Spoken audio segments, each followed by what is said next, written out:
मनुष्य का जीवन सदैव प्रसन्नता से भरा रहे, ऐसा आवश्यक नहीं है। सुख और दुख एक ही सिक्के के दो पहलू है। यदि मनुष्य के जीवन में दुख और बुरा समय नहीं होगा, तब वह अच्छे समय के महत्व को कभी नहीं समझ पाएगा। कई व्यक्ति ऐसे होते हैं, जब उनके जीवन में समस्याएं आती हैं, तब वह बार बार यही कहते हैं कि आखिर अच्छा समय कब आएगा। किंतु अच्छा समय भाग्य पर निर्भर करता है। साथ ही हमारे कर्म भी अच्छे समय को हम तक पहुंचने में सहयोग करते हैं। मनुष्य के जीवन में होने वाली घटनाओं को ईश्वर तरह तरह से संकेत देकर उसे बताने का प्रयास करते हैं। जब मनुष्य का अच्छा समय आने वाला होता है, तब ईश्वर उसे विभिन्न प्रकार से संकेत देकर बताने का प्रयास करते हैं कि तुम्हारा अच्छा समय जल्द आएगा, थोड़ा धीरज रखो। ऐसे में जानकारी के अभाव में व्यक्ति उन संकेतों का गलत अर्थ निकाल लेते हैं या फिर उनका स्वागत नहीं करते। इस प्रकार जब परेशानियां उनका पीछा नहीं छोड़ती हैं, तब वह निराश हो जाते हैं।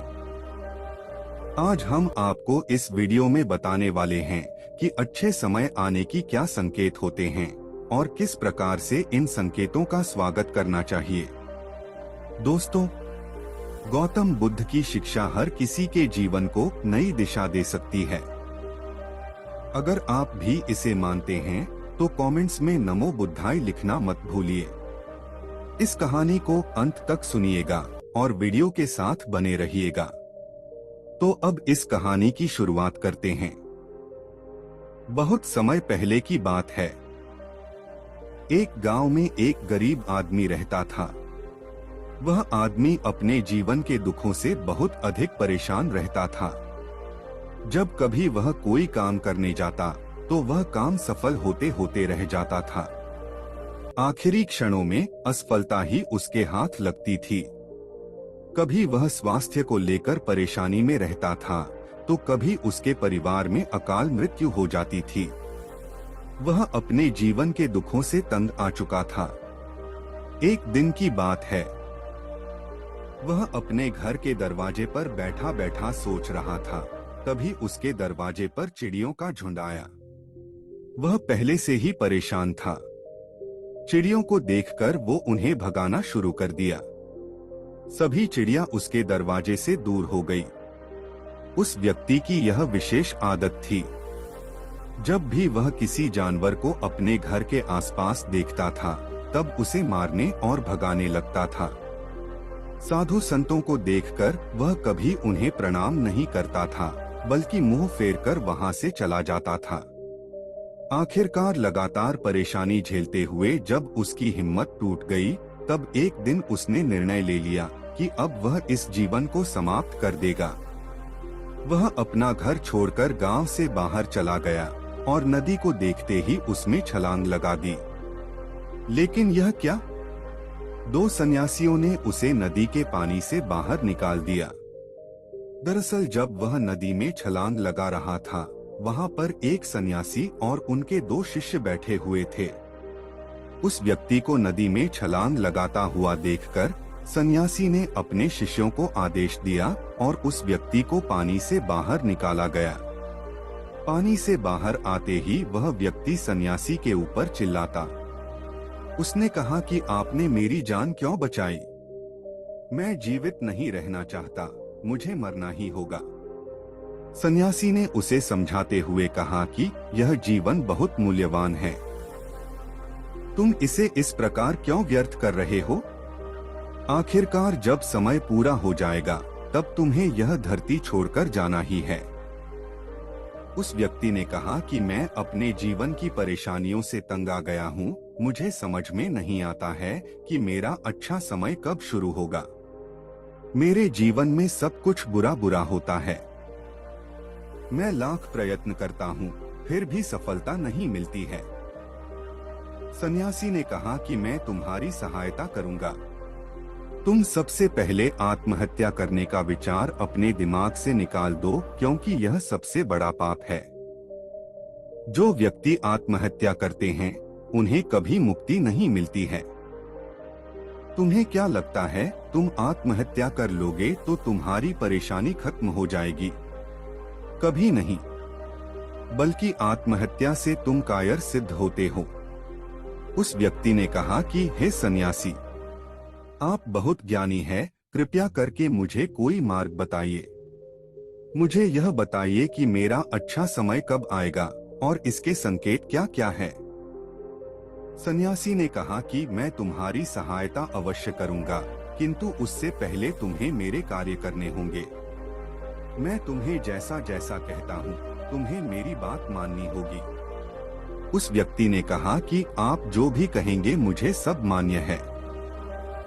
आप यह बताइए कि मेरे जीवन में अच्छा समय कब आएगा और इसके संकेत क्या है। सन्यासी ने कहा कि पहले मेरी बात सुन लो। व्यक्ति ने कहा ठीक है, मुझे बताइए। सन्यासी ने कहा कि यदि तुम चाहते हो तुम्हारा अच्छा समय जल्दी आए तो प्रतिदिन चिड़ियों को दाना डालना। उस व्यक्ति ने मुंह बनाते हुए कहा, यह किस प्रकार का कार्य है? मुझे तो चिड़िया पसंद नहीं है। यदि वह मेरे द्वारा पर आए तो मैं उन्हें भगा देता हूँ। तब सन्यासी ने कहा कि तुम अच्छे समय के संकेत का स्वागत इस प्रकार करते हो। वह व्यक्ति चौंक गया। उसने कहा कि चिड़ियों का और अच्छे समय का क्या लेना देना। सन्यासी ने कहा कि जाओ पहले यह कार्य करके आओ, प्रतिदिन द्वार पर जो भी चिड़िया आए उसे दाना डालना और 1 सप्ताह बाद मुझे यहीं पर मिलना। उस व्यक्ति के पास कोई और विकल्प नहीं था। उसने सन्यासी की बात मान ली और घर वापस चला गया। अब जब कभी उसके दरवाजे पर चिड़िया आती तो वह उन्हें दाना देने लगता। इस प्रकार लगभग 1 हफ्ते तक यह कार्य करने के बाद उसे लगने लगा कि उसे कुछ अच्छे समाचार प्राप्त हो रहे हैं। शायद अब उसका जीवन बदलने वाला है। 1 सप्ताह बाद जब वह सन्यासी से मिला, उसने कहा कि उसने चिड़ियों को दाना देना शुरू किया। अब उसे कुछ अच्छे समाचार मिलने लगे। सन्यासी ने उस व्यक्ति को समझाते हुए कहा, कई बार व्यक्ति अपनी परेशानी और अपने गुस्से में अपने जीवन में आने वाले अच्छे संकेतों को स्वयं से दूर कर देते हैं। जीवन में कुछ ऐसी आकस्मिक बातें होती हैं जिनके प्रभाव से यह पता चलता है कि जीवन में अब अच्छा समय आने वाला है। उस व्यक्ति ने कहा कि अब आप मुझे बताइए कि अच्छे समय के क्या संकेत हैं?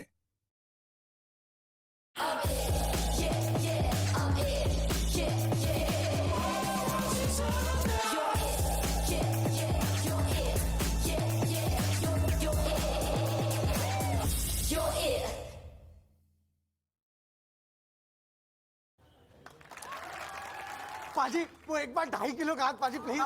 नहीं पाजी नहीं। सन्यासी ने बताना शुरू किया। उन्होंने कहा कि पहला संकेत चिड़िया, गौरिया इत्यादि का द्वार पर आना। 1 सप्ताह तक चिड़ियों को दाना देने के बाद तुम्हें यह समझ में आ गया होगा कि उनका हमारे जीवन में कितना महत्व है। दरअसल चिड़िया ईश्वर की प्रिय होती है। यह छोटे जीव बहुत ही निर्दोष होते हैं। जीवन में जब भी कुछ अच्छा होने वाला होता है तब ईश्वर उन्हें संदेश वाहक के रूप में मनुष्य के द्वार पर भेजते हैं। यदि मनुष्य उनका स्वागत अच्छे से करते हैं, उन्हें दाना पानी देते हैं, तब अच्छा समय जल्दी आता है। लेकिन यदि मनुष्य उनके साथ खराब व्यवहार करे तब अच्छा समय भी दूर चला जाता है। इसलिए हमेशा दरवाजे पर चिड़िया आए तो उसका स्वागत करना चाहिए। गाय का द्वार पर आना। गाय एक ऐसी जानवर है जो हमें दूध देती है। इस दूध को देवता अमृत समान मानते हैं। वेदों और शास्त्रों में गायों की पूजा का भी विधान है। कहा जाता है कि जब कभी घर में रोटी बनती है तो पहली रोटी गाय को समर्पित करना चाहिए। जब कभी घर के आसपास गाय दिखाई दे तो उसे अच्छा संकेत मानते हुए रोटी अवश्य खिलाना चाहिए। गाय ईश्वर को प्रिय होती है। जो भी मन से गाय की सेवा करते हैं, ईश्वर उनके ऊपर प्रसन्न रहते हैं। गाय को कभी परेशान नहीं करना चाहिए, बल्कि उन्हें ईश्वर का संदेश वाहक मानकर सदैव उनके स्वागत करना चाहिए। स्वप्न में पितरों के दर्शन होना। यदि कभी भी स्वप्न में पूर्वजों के दर्शन हो तो इसे अच्छा संकेत मानना चाहिए। हमारे पूर्वज भले ही हमसे दूर होते हैं, किंतु किसी न किसी प्रकार से वह हमसे जुड़े होते हैं। उनका स्वप्न में आना अच्छे समय आने का संकेत होता है। वह हमें आने वाले अच्छे समय के लिए संदेश देने आते हैं। इसलिए जब कभी सपने में पूर्वजों के दर्शन हो तो इसे बुरा नहीं मानना चाहिए, बल्कि उसे अच्छा मानते हुए मन को प्रसन्न रखना चाहिए। अपने पूर्वजों के प्रति सदैव नतमस्तक रहना चाहिए और प्रतिदिन उन्हें ईश्वर मानकर प्रणाम अवश्य करना चाहिए। पूजा करते आंखों में आंसू आना। आम तौर पर पूजा पाठ नित्य कर्म होते हैं, यह प्रतिदिन करना चाहिए। किंतु कोई व्यक्ति भक्ति भाव में इतना अधिक हो जाते हैं कि पूजा करते समय उनकी आंखों से आंसू आने लग जाते हैं। ये ईश्वर का सबसे अच्छा संकेत होता है कि अब अच्छा समय शुरू होने वाला है। यदि आपके साथ इस प्रकार का कुछ भी हो रहा है तो ईश्वर को धन्यवाद देना चाहिए। ईश्वर स्वयं आपसे जुड़ना चाहते हैं, तभी उन्होंने आपका हृदय में इस प्रकार की भक्ति भावना भर दी है कि जब आप पूजा पाठ करने जा रहे हैं तो आपको भावनाओं महसूस हो रही हैं और आंखों में आंसू आ रहे हैं। इसे अच्छा संकेत मानना चाहिए। साथ ही ईश्वर में और अधिक मन लगाना चाहिए। कठिन समय में साधु संतों के दर्शन। कभी जीवन में बहुत अधिक कठिनाई का समय हो और साधु संतों के दर्शन हो रहे हैं, तब इस समय को अच्छा संकेत मानना चाहिए। साधु संत बड़े ही प्रतापी होते हैं और उनका ईश्वर के साथ गहरा संबंध होता है। वे ईश्वर के प्रतिनिधि के रूप में कार्य करते हैं। उनके दर्शन होने पर उन्हें प्रणाम करना चाहिए। उन्हें भोजन इत्यादि कराकर सदैव उनके सामने नतमस्तक रहना चाहिए। जब कभी उन्हें देखना चाहिए तो प्रणाम अवश्य करना चाहिए। उनके प्रति विनम्रता अच्छे समय को जल्दी लेकर आती है। कठिन समय सदैव नहीं रहता है और साधु संतों के दर्शन तो कठिन समय को दूर करने में सहायता करते हैं। इसलिए जब कभी साधु संतों के दर्शन हो तो ईश्वर को धन्यवाद देते हुए उनका स्वागत करना चाहिए। अचानक से रास्ते मिलना। कई बार व्यक्ति जब कठिनाई में होते हैं तो उन्हें कोई रास्ता नहीं सूझता है, किंतु जब वह पूजा पाठ इत्यादि करते हैं अथवा पुण्य कर्म करते हैं तो ईश्वर उन्हें अवश्य रास्ता दिखाते हैं। यदि आप परेशानी में हैं और अचानक से आपके दिमाग में कोई बात आ रही है कि यह करने से शायद मेरी परेशानी दूर हो सकती है, तो उसे तुरंत कर डालना चाहिए, क्योंकि यदि आपके दिमाग में वह बात आई है तो इसके पीछे ईश्वरीय शक्तियां हैं जो आपको सहायता कर रही है ताकि आप समाधान तक जल्दी पहुंच सके। इसलिए परेशानी के समय मन में सबसे पहले समाधान का जो विचार आ रहा है उसे तुरंत कर लेना चाहिए। ऐसा करने से आपका अच्छा समय जल्दी शुरू होता है। सन्यासी की बातें सुनकर उस व्यक्ति ने उन्हें धन्यवाद दिया और कहा कि आपने मेरे जीवन की रक्षा की है। यदि आप नहीं होते तो मैं आज जीवित नहीं होता। मैं वादा करता हूँ कि आज के बाद जीवन में कोई भी परेशानी आएगी तो मैं डट कर उसका सामना करूँगा।